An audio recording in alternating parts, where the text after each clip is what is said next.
بہت جلد سب کو اندازہ ہو جائے گا ارطغرل کہ تم کیا مصیبت اٹھا لائے ہو. تو آپ بتائیں بھائی میں کیا کرتا؟ انہیں مصیبت میں چھوڑ کر چلا آتا.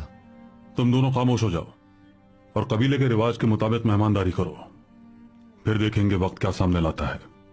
بس بابا، اللہ نے بہت احسان کر دیا. میں اندر آ سکتا ہوں؟ تشریف لائیے.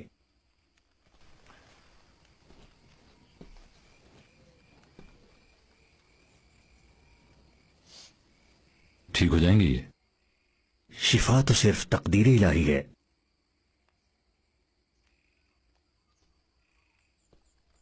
اجازت چاہتا ہوں. سکون کی نیند سوئیں آپ. بہت بے آرامی اٹھائی ہے آپ نے. آپ کے بابا کو صبح سے پہلے کسی شے کی ضرورت نہیں ہوگی. پریشان نہ ہو، میں ہوں ان کے پاس.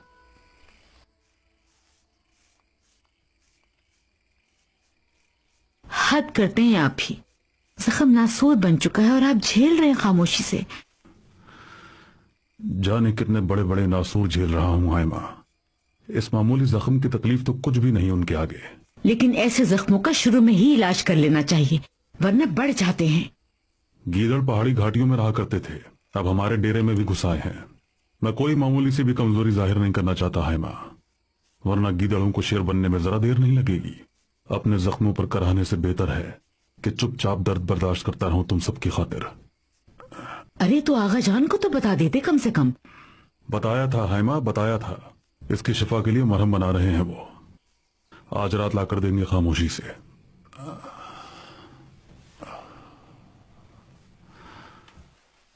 کیا ہوا؟ مہمانوں کے بارے میں سوچ رہے ہیں نا؟ ہاں، میرا دل کہتا ہے یہ مہمان کوئی عام لوگ نہیں ہیں ہائمہ.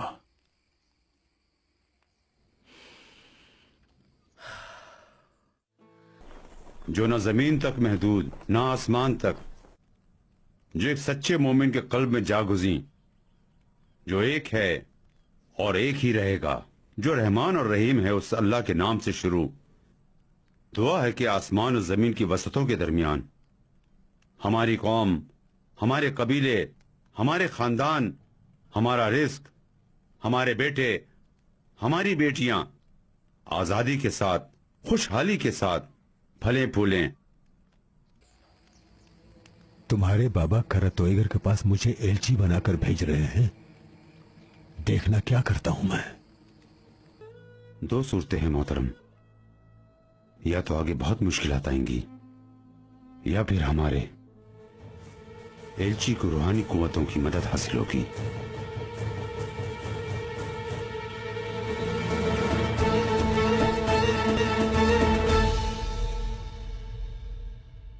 اس دفعہ بہت جلد لوٹوں گا میں. تم اپنی آنکھوں سے دیکھو گے کہ نئی سرزمین پر پہلی شادی ہماری ہوگی.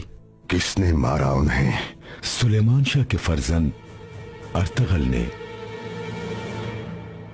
مجھے اس قاتل کا نام بتانے کی کیا قیمت لوگے تم؟ پیارے، تم صرف اس کا نام جان کر کیا کرو گے؟